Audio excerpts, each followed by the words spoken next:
Kung Fu Panda 2 has cute, cartoon animals kung fu fighting for your ticket purchase. But is this movie a piece of martial art, or is it a brutal punch to the face? Find out on Movieology.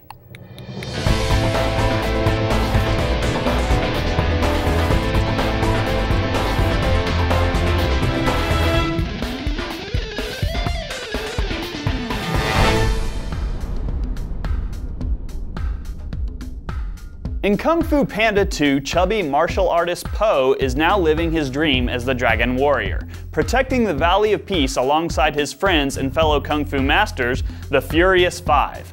But Po's new life of awesomeness is threatened by the emergence of the formidable peacock named Shin, who plans to use the secret, unstoppable weapon to conquer China and destroy Kung Fu.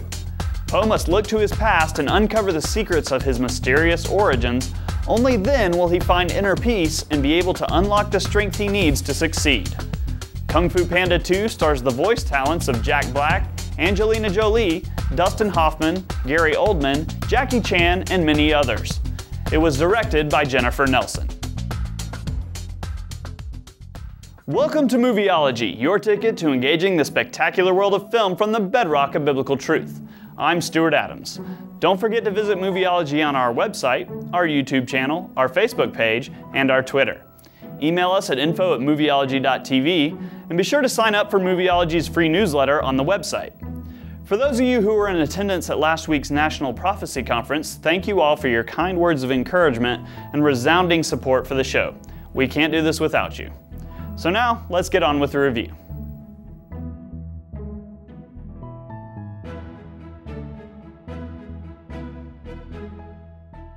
Let me first say that I think Kung Fu Panda 2 was as good as the first one. So if you like that one, you'll probably like this one. The animation itself is passable, but the visual design is consistent and much more detailed than the first. Kids will especially enjoy the humor and action, though that does not necessarily mean that adults won't. The fight choreography is appropriately sensational and action-packed, with many scenes that are derivative of old Bruce Lee kung fu movies. And yes, that's a good thing. The voice acting is solid, and the film does a great job of keeping the attentions of an admittedly skeptical movie critic. But what I really liked about the film was not the jokes, the fight scenes, or the intoxicating visuals. Rather, it was the added depth that this film brought to the characters that we were already familiar with from the first film. The relationship between Po and his adopted noodle-cooking gander father is only strengthened when Po learns the truth that his real parents were actually pandas. The comedy of the situation, paired with the seriousness of the drama, works in a fantastic way to make you empathize with both characters and feel good about their actions on screen.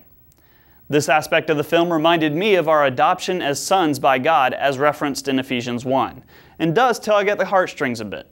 Unfortunately, Kung Fu Panda 2 is not all good when it comes to matters of worldview. As is to be expected, the film contains a heaping helping of Eastern mysticism. Kung Fu, or Wushu, fighting styles have roots in Taoism, Buddhism, Shintoism, Hinduism, and the list goes on and on. While Panda 2 does not overtly subscribe to any specific one of these, there are numerous elements of their teachings contained in the movie. From characters performing supernatural feats of strength and agility, to a discussion involving monks who meditate for years at a time in order to achieve inner peace. In addition, the film introduces a new character in the form of a goat who's referred to as a soothsayer.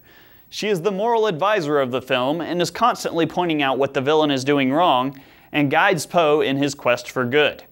She foretells the future and prophesies that a warrior of black and white will overthrow the bad guy, destroy his weapon, and save Kung Fu.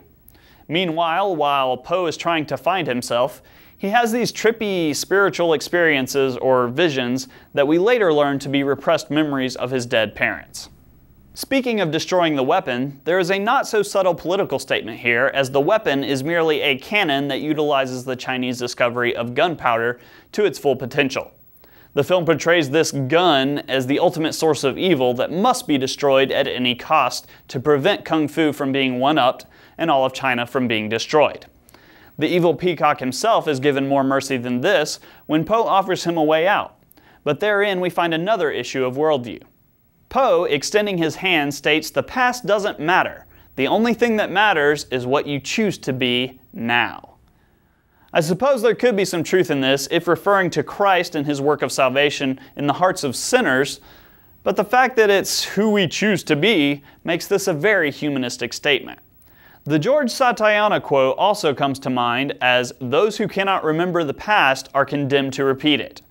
And simply having a change of heart does not mean that there aren't consequences for past actions. Now let's take a moment to thank our sponsor.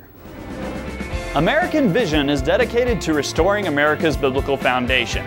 They have invaluable resources for history, apologetics, eschatology, and worldview studies. As a Movieology fan, you are treated to 10% off all purchases at AmericanVision.com when you use the coupon code Hollywood at checkout. American Vision is the ministry that will help you understand the world you live in, so check them out at AmericanVision.com.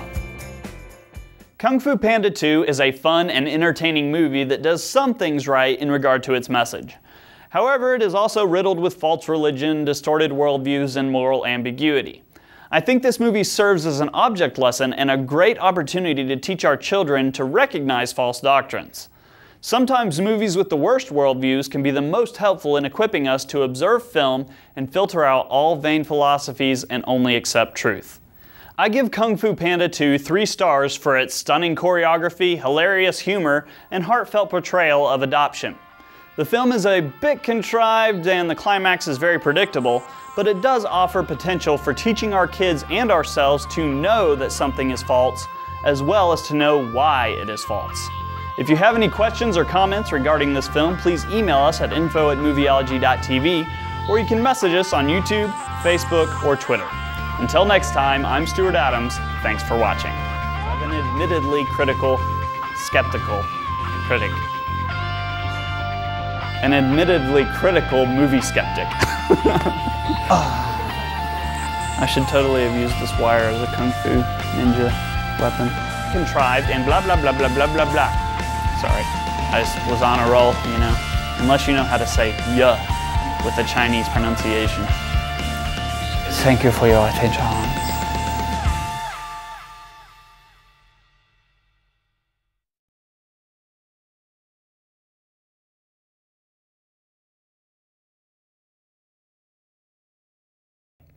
For those who were in attendance at the last week's National Prophecy Conference, thank you all for your kind words of encouragement and resounding support for the show. Now, let's get on to today's review. Let's redo that take. Buddhism, Shintoism, Shintoism, is it Shinto or Shinto? Shintoism. Come on, Lindsay. Expert linguist, come on. Chinese linguist at that. I should call it Murphy. I should call it Murphy, but whatever.